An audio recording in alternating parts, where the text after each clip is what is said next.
Hello viewers, আসসালামু আলাইকুম। Welcome back to my channel BD blogger Purna. আশা করছি সবাই খুব ভালো আছেন। আমি আলহামদুলিল্লাহ ভালো আছি। সো আজকে নতুন আরেকটি ব্লগ নিয়ে চলে আসলাম আপনাদের সাথে শেয়ার করার জন্য। অ্যান্ড আশা করবো আমার আজকের ব্লগটাও আপনাদের কাছে ভালো লাগবে। সো ব্লগটা মেনলি স্টার্ট করলাম সকালবেলা থেকে। আর এই যে দেখতে পাচ্ছেন, আজকে হচ্ছে মেনলি আমার ছোটো বোনের ডেন্টাল এক্সাম ছিল। সো এটা হচ্ছে যেদিন ডেন্টাল এক্সাম ছিল ওই দিনের ব্লগ। আমরা খুব তাড়াহুড়া করে রওনা দিয়েছি সকাল সকাল, যেন হচ্ছে জ্যাম না পাই, কারণ যেহেতু এক্সামের টাইম আর তখন একদম অফিস টাইম স্টার্ট হওয়ার মুহূর্তে, তো সেই কারণে ভেবেছিলাম যে জ্যাম থাকবে, তো সেই কারণেই হচ্ছে একটু তাড়াহুড়া করে বের হয়ে গেলাম।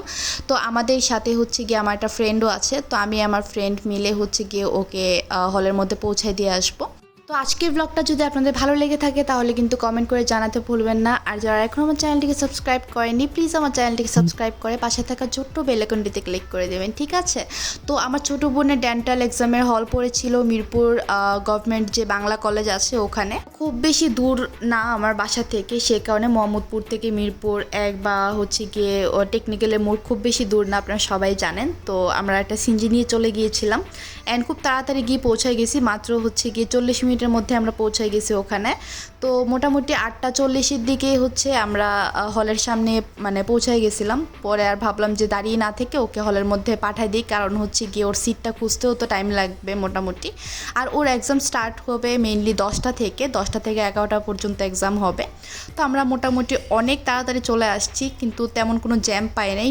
সো এই তো ও এক্সাম দিতে চলে আসছে। সো আজকে হচ্ছে কি মেনলি আমি ওর এক্সামের দিনের ব্লগটাই শেয়ার করছি। অ্যান্ড আগামীকালকের ব্লগটা হবে খুবই মজার একটা ব্লগ। আমি আমার ছোটো বোনকে নিয়ে শপিংয়ে গিয়েছিলাম, তো সেই ব্লগটা ইনশাল্লাহ আগামীকালকে আমি শেয়ার করে দিব।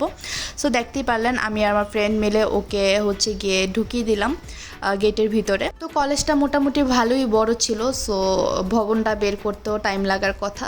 তো মোটামুটি 10 মিনিটের মধ্যে ওর সিটটা পেয়ে গেছিলো। তো পরে আমি আমার ফ্রেন্ড মিলে ডিসাইড করলাম যে এখন বাসায় গিয়ে রেস্ট নিতে গেলে অনেকটাই লেট হয়ে যাবে, পরে যদি আবার ঘুমে ধরে যায়, তো পরে যদি আমি আবার উঠতে না পারি ঝামেলা হয়ে যাবে আর কি। অ্যান্ড সে তো এখানে চিনে না কিছু, আমার ছোটো বোনটা। তো সেই কারণে ভাবলাম যে এখানেই ওয়েট করতে হবে। বাট এত বেশি মানুষ ছিল, আর হচ্ছে কি ওই দিনই এত গরম ছিল, মানে পাগল করার মতো গরম ছিল আর কি। মানে এত সকালবেলা, মানে তখন 8:30 মতো বাজতেছিল, তখনই আমি ঘামতে ঘামতে অবস্থা খারাপ হয়ে যাচ্ছিলাম। পরে আমার ফ্রেন্ড বললো যে ঠিক আছে আমরা কোনোটা রেস্টুরেন্টে বসি, বাট রোজার দিনে কোন রেস্টুরেন্টেই বা বসবার, রেস্টুরেন্টে বসেই বা কী খাবো। তো সেই কারণে ভাবলাম যে ঠিক আছে অন্য কোথাও যাওয়া যাক কাছাকাছি।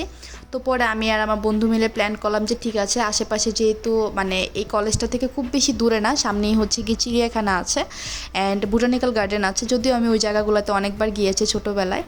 তো চিড়িয়াখানাতে মোটামুটি অনেক বছর আগে যাওয়া হয়েছে, রিসেন্টলি যাওয়া হয়নি। পরে আমার ফ্রেন্ডকে বললাম ঠিক আছে চল চিড়িয়াখানাতে গিয়ে বসে থাকি, কারণ ওইদিকে ভিতরে প্লেসটা অনেক সুন্দর, অ্যাটলিস্ট রেস্ট নেওয়ার জন্য অ্যান্ড ওয়েট করার জন্য ওই জায়গাটা বেস্ট হবে। পরে আর কি এই যে চলে যাচ্ছি আমরা এখন চিড়িয়াখানার উদ্দেশ্যে। আর মানুষের ভিড়টা জাস্ট দেখেন।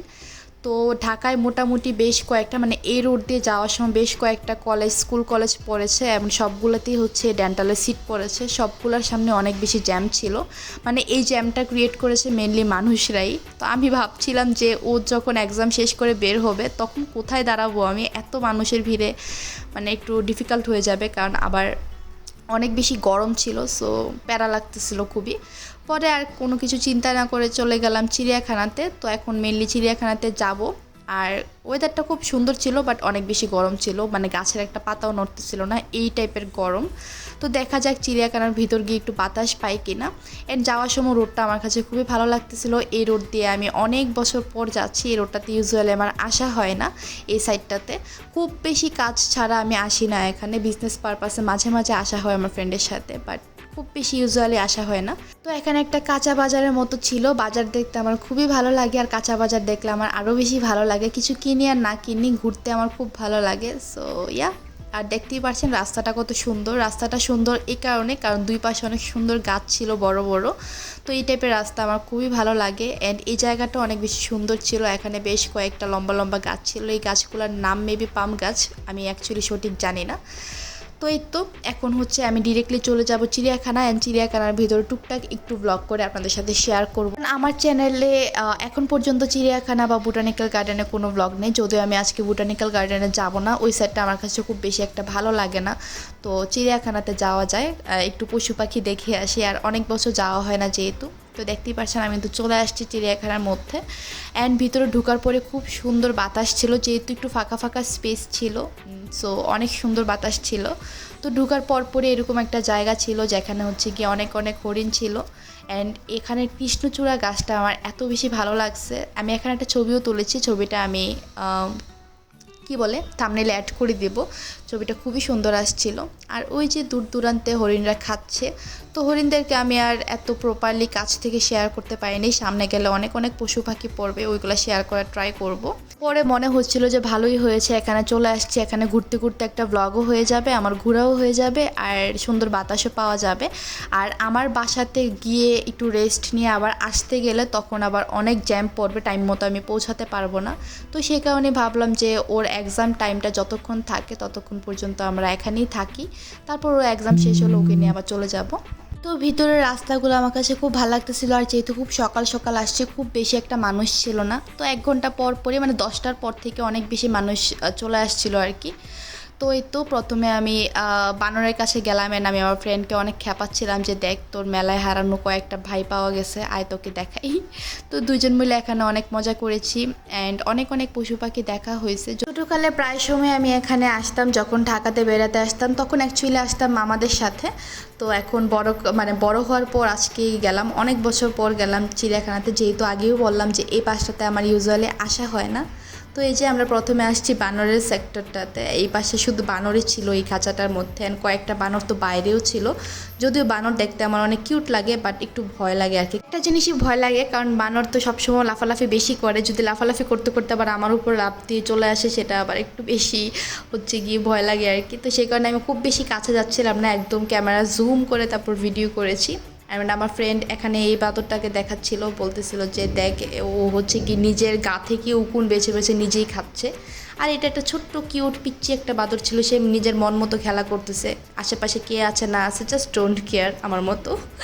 তো এই তো এখানে বানর দেখলাম, বেশ কিছুক্ষণ ছিলাম, মজা টজা করলাম, মানে আমার ফ্রেন্ডের সাথে অনেক মজা নিলাম।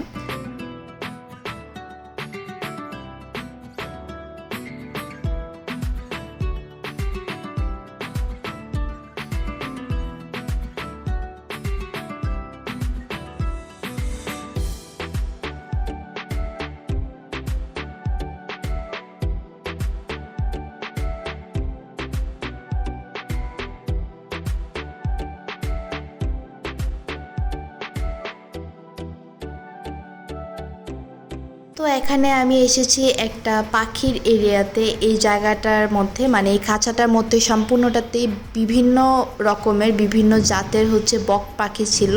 তো খুবই খুবই সুন্দর লাগতেছিল পাখিগুলো, এবং মাঝখানে একটা প্ল্যানিং করা হয়েছে ছোট ছোট গাছের মধ্যে ছোট ছোট বাস্কেট ঝুলিয়ে ঝুলিয়ে পাখিরা যেন বসে খেলতে পারে এবং থাকতে পারে।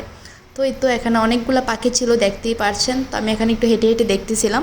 অ্যাকচুয়ালি আমি সম্পূর্ণ চিড়িয়াখানাটা ঘুরতে পাইনি, চিড়িয়াখানা কিন্তু অনেক অনেক বড় একটা স্পেস নিয়ে প্ল্যান করা, সো সম্পূর্ণটা ঘুরতে গেলেও বেশ মোটামুটি 4-5 ঘন্টা লেগেই যায় একটু রেস্ট নিয়ে নিয়ে ঘুরতে। তো আমরা যেহেতু মোটামুটি 2 ঘন্টার মতো ছিলাম, 2 ঘন্টাতে আমরা মোটামুটি অর্ধেকটা কভার করতে পেরেছি আর কি। তো এই তো আমি চেষ্টা করেছি যে আমি যতগুলো পশু পাখি দেখেছি টুকটাক একটু আপনাদের সাথে শেয়ার করা, কয়েকটা আমি অলরেডি ভুলেও গিয়েছিলাম, তো সেই কারণে আমি পারিনি, বাট যতগুলা মনে ছিল ততগুলো আমি চেষ্টা করেছি আপনাদের সাথে শেয়ার করার, হোপসো আপনাদের ভালো লাগবে। আর এই যে এটা হচ্ছে পাখিদের সেকশনটা, এটা আমার কাছে খুবই ভালো লেগেছে, আর পাখিগুলো খুবই খুবই সুন্দর ছিল। তারপর আমরা চলে গিয়েছিলাম বাঘ মামার কাছে, মোটামুটি অনেক বছর পর একদম সরাসরি বাঘ দেখলাম। তো আমার কাছে খুবই ভালো লাগতেছিল, অ্যান্ড সবচেয়ে বেশি কিউট লাগতেছিল বাঘগুলোকে, আমার বিড়ালের মতো লাগতেছিল, মানে ওয়ান্স কাইন্ড অফ বড় আকারের বিড়াল। তো খুবই কিউট ছিল, অ্যান্ড কালারটা মারাত্মক লেভেলের ছিল।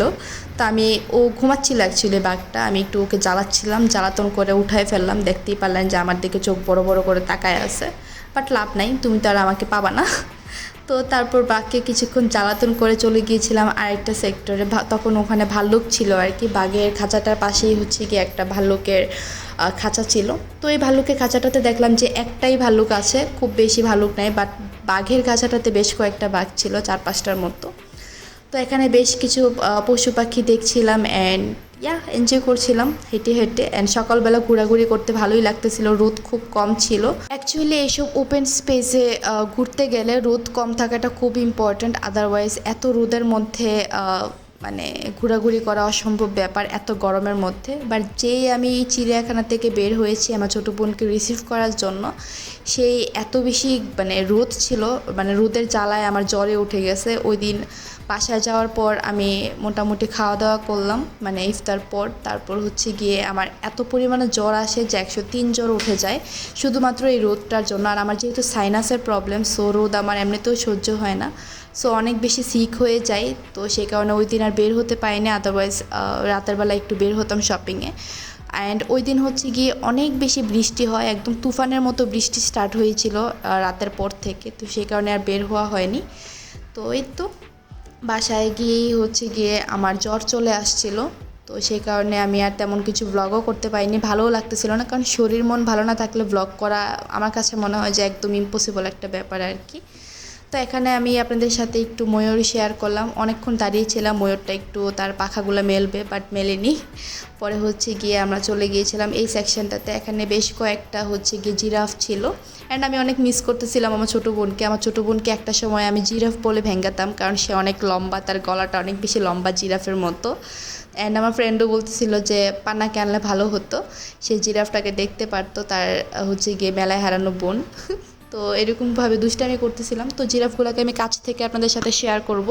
এখানে একটা একটু উঁচু করে দাঁড়ানোর জায়গা করে দিয়েছে, ওইদিকে উঠে আপনাদের সাথে জিরাফগুলো ক্লোজলি শেয়ার করব, যেন আপনারা নিজেরাও এনজয় করতে পারে। তো আমার আজকের এই চিড়িয়াখানার ব্লগটা মেইনলি ছোটো বাচ্চারা খুব এনজয় করতে পারে, যারা দেখছেন তারা কিন্তু কমেন্ট করে জানাতে ভুলো না যে তোমাদের কেমন লাগছে।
তো যাই হোক, আমি যেহেতু জাস্ট একটু টাইম পাস করার জন্য আসছি যেন সময়টা তাড়াতাড়ি কেটে যায়, তো এখানে আমি বেশ কিছুক্ষণ দাঁড়িয়েছিলাম। একটু উঁচা জায়গা ছিল বলে একটু বাতাস লাগতেছিল, আবার বাতাসটা হুট করে অফ হয়ে গিয়েছিল। তো গরমের পরিমাণ দেখে বুঝতে পারছিলাম যে আজকে বড়সড় কোনো একটা তুফান হবে, কারণ যখনই হচ্ছে গিয়ে অতিরিক্ত বাতাস হয়, বাতাস অফ হয়ে যায়, ঠিক তখনই কিন্তু বৃষ্টি টিষ্টি হয় আর কি। তো এখানে আমি বেশ কয়েকটা পশু পাখি দেখছিলাম নিজেই, তো এগুলো একটু একটু শেয়ার করে দিলাম, খুব বেশি ডিটেলসে কিছু শেয়ার করতে পারিনি, জাস্ট অ্যাজ ইউজুয়াল শেয়ার করে দিলাম আর কি। তো এখানে জ্যাবরা ছিল, আরও কয়েকটা পশু পাখি ছিল, তো যতগুলো পেরেছি যতগুলো মনে ছিল আমি শেয়ার করেছি। এই রাস্তাটা আমার কাছে খুবই ভালো লেগেছে, স্পেশালি চিড়িয়াখানার রাস্তাগুলো আমার হচ্ছে খুব ভালো লাগে, যে পেডিস্ট্রিয়ানগুলো দেয়া আছে হাঁটার। সো এই তো এটার এক পাশে অনেক পশু পাখি ছিল, যে পাশ দিয়ে মানুষ হাঁটতেছে, আর এই পাশটা হচ্ছে গিয়ে সোজা রাস্তা, বের হয়ে যাওয়ার রাস্তা। তো আমরা একটু পরেই বের হয়ে যাব, খুব বেশিক্ষণ এখানে থাকবো না, ম্যাক্স আর 10-15 মিনিটের মতো ছিলাম আর কি। তো তারপরে বের হয়ে গিয়েছিলাম, কারণ আমরা যেতে যেতে হচ্ছে গিয়ে আমাদের বিজনেসের একটা কাজ ছিল, আমরা একটা ফোন সেল করতাম, সো ফোনটা সেল করেই হচ্ছে গিয়ে আমি আমার বোনকে পিক আপ করতে যাবো আর কি। তো এই তো এখানে বেশ কয়েকটা হাতি ছিল, তো আমার হাঁটতে হাঁটতে এমন পা ব্যথা হয়ে গেছিলো, মানে অর্ধেক চিড়িয়াখানা হেঁটে আমার পা ব্যথা হয়ে গেছিলো, আর খুবই উইক লাগতেছিল শরীর। তো সেই কারণে তাড়াহুড়ো করে বের হয়ে যাই। তো বের হওয়ার সময় দেখলাম এখানে খুব সুন্দর একটা লেক আছে, তো এটা আমি কখনোই খেয়াল করিনি চিড়িয়াখানায় এসে, তো এটা আজকেই দেখলাম, তাই ভাবলাম আপনাদের সাথে একটু শেয়ার করি। অ্যান্ড এখানে বেশ কয়েকটা আমি প্রাকৃতিক ছবি তুলে ফেলি, অ্যান্ড আমার এই টাইপের প্রাকৃতিক দৃশ্য দেখলেই ছবি তুলতে মন চায়, তো সেই কারণে আমি একটা ছবি তুলে ফেলি। অ্যান্ড তারপরে কিন্তু আমরা ফোনের কাজটা শেষ করে আমার ছোটো বোনের কাছে চলে যাই। অ্যান্ড এক্সাম ঠিক তখনই শেষ হয়ে গিয়েছিলো, এক্সাম শেষ হওয়ার মোটামুটি 40 মিনিট আগে আমি পৌঁছাই গেছি ওখানে, কারণ হচ্ছে কি একটু আগে আগে পৌঁছালে ভালো। এই 40 মিনিটে আধা ঘন্টার মতো দাঁড়িয়েছিলাম আমি রোদের মধ্যে, ওই রোদটাই আমার কাছে একদম মানে আমার অবস্থা খারাপ করে দিয়েছে, সাথে সাথে জ্বর উঠায় ফেলছে। তো এই তো অবস্থা দেখতেই পারছেন কি পরিমাণ জ্যাম লেগে আছে মানুষের, অ্যান্ড সবাই ওয়েট করতেছিল, অ্যান্ড পরীক্ষা ঠিক তখনই শেষ হয়ে গেছিলো। আমি আমার ছোটো বোনকে বলে দিয়েছিলাম একটা জায়গাতে দাঁড়িয়ে থাকতে, আমরা ওখানেই থাকবো। তো যাত্রী ছাউনির লোকেশন দিয়ে দিয়েছিলাম, যে বলেছিলাম যে যাত্রী ছাউনির নিচে আমরা থাকবো। সো সে পরীক্ষা শেষ করে এখানে চলে আসছে। তো কোনো গাড়ি ঘোড়া পাওয়া যাচ্ছিলো না, এটাই স্বাভাবিক। তো সে কারণে আমরা আগে আগে উবার কল করে ফেলি। তো এখন উবার দিয়ে ডিরেক্ট চলে যাব বাসাতে, অ্যান্ড বাসায় যাওয়ার সময় আমরা টুকটাক একটু খাবার কিনে নিয়ে যাব খাওয়ার জন্য। সো যাই হোক, মোটামুটি অনেকটাই লেট হয়ে গিয়েছিল, কারণ যাওয়ার সময় আমরা অনেক বেশি জ্যাম পাই। আর এই যে আমার ছোটো বোন, তাকে আজকেও প্রপারলি শেয়ার করতে পারলাম না। ইনশাল্লাহ নেক্সট ব্লগে ওকে আমি সরাসরি শেয়ার করবো, হোপসো আপনাদের ভালো লাগবে। সো নেক্সট ব্লগটার জন্য আপনারা সবাই ওয়েট করতে থাকেন। অ্যান্ড সে মেনলি কালকেই চলে যেতে চাচ্ছিলো, মানে আজকে বিকালেই চলে যেতে চাচ্ছিলো, তার যেদিন এক্সাম ছিল। তো ওকে জোর করে আমি কালকের দিনটা রাখবো। তো ইনশাল্লাহ কালকে সুন্দর একটা ব্লগ আপনাদের সাথে শেয়ার করতে পারবো। আর এক্সাম মাশাআল্লাহ অনেক ভালো হয়েছে, বাট কোশ্চেন অনেক বেশি ইজি হয়ে গেছে। কোশ্চেন ইজি হলেই সমস্যা, কারণ কাটমার্ক অনেক বেশি থাকে। সো দেখা যাক, আল্লাহ ভরসা, ও কোনো প্রেশার নেই যে টিকতে হবে আর সামথিং কিছু, যেটা কপালে থাকবে সেটাই হবে। অ্যান্ড আল্লাহ যা করে অবশ্যই ভালোর জন্যই করে। তো যাই হোক, দেখতেই পারছেন আমি কিন্তু অলরেডি মোহাম্মদপুর চলে আসছি। তো এখন হচ্ছে ডিরেক্ট চলে যাব আমার বাসাতে। তো আজকের ব্লগটা আমি এখানেই ক্লোজ করছি। সবাই ভালো থাকবেন, সুস্থ থাকবেন, আমার জন্য বেশি বেশি দোয়া করবেন, আর প্লিজ আমার চ্যানেলটার সাথে থাকবেন, অ্যান্ড আমার চ্যানেলটাকে সবাই সাবস্ক্রাইব করে দিবেন।